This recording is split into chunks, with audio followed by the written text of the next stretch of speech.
میں نے طلاق لے کر نا عورتوں کو پچھتاتے ہوئے دیکھا ہے، جو شوہر کو اس لیے چھوڑ دیتی ہیں نا کہ وہ ان کی رسپیکٹ نہیں کرتا، ان کو زمانے کی ٹھوکریں کھاتے ہوئے بھی دیکھا ہے،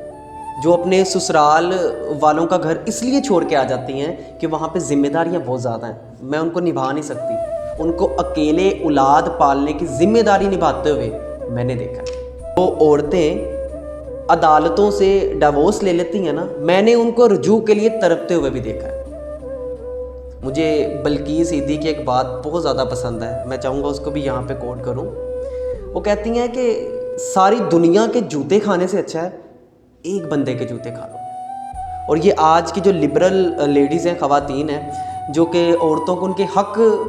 دلوانے کے پیچھے نکلی ہوئی ہیں کہ بھائی طلاق لو، تمہیں تمہارا رائٹ نہیں ملتا، تو ان کی تائید کرنے سے پہلے نا ان کی ایک دفعہ اپنی زندگی میں جا کے دیکھ لیں کہ انہوں نے اپنا گھر کیسے سنبھالا ہے، ایک دفعہ دیکھ لیں۔ میں طلاق کے خلاف نہیں ہوں، شرعی حق ہے، اللہ نے آپ کو اس کا حق دیا ہے، لیکن یہ آخری آپشن ہونا چاہیے، اس کو فرسٹ آپشن مت بنائیں، یہ آخری آپشن ہے۔ اگر حالات خراب ہو جائیں تو 6 مہینے علیحدہ رہ کے دیکھ لیں، فرسٹ آپشن نہ بنائیں اس کو۔ گھر ٹوٹنے نہیں چاہیے، اولادیں برباد نہیں ہونی چاہیے،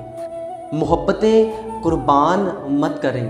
اپنی انا کو تھوڑا سا سائڈ پہ رکھ، جھوٹی انا اور جھوٹی عزت میں اپنا گھر خراب مت کریں۔ ٹھیک ہے، مار مت کھائیں، ظلم برداشت مت کریں، لیکن طلاق کو آخری آپشن رہنے دیں، پہلے آپشن کی طرح اس کو بھی استعمال مت کریں۔